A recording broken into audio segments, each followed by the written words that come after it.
some of you might just have an object and you have to think about how am I going to put background, middle ground, foreground in my design.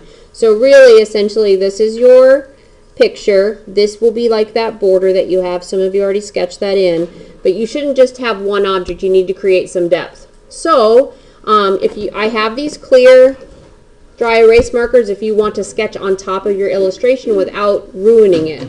So I could say, well, maybe I want this to kind of be like casting a shadow, or it's maybe dipping into some water or something. So eventually it could be like Castle of the Pyrenees, where it's kind of floating off in space. Maybe I want to put this inside of a room, this giant heart, so that it has some depth. That right there has background. It's in a setting.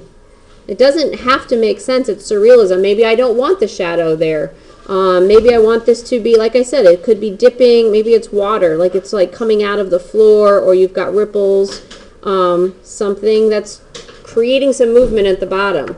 Maybe you want it outside, landscape. So thinking of thirds, or a bigger 2/3 here and a third here. This could be land. Maybe you have some mountains in the back. That's it. You have depth now. This is foreground. This is middle ground. The sky would be background, right? Maybe you have stars. Maybe you're going to do a dark sky with the purples, and then you're going to spatter and put dots on it to create like a constellation.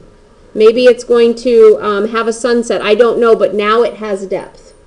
Now it has depth. So you just kind of have to decide, what do you want? I mean, it could be a room with two walls. It doesn't have to have both, but then you've got this, and of course with this you can just wipe off so it looks like it goes in the background.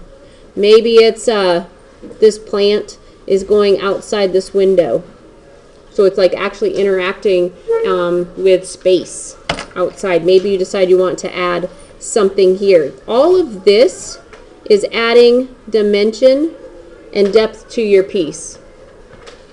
All you did is play around with space and not just a single object.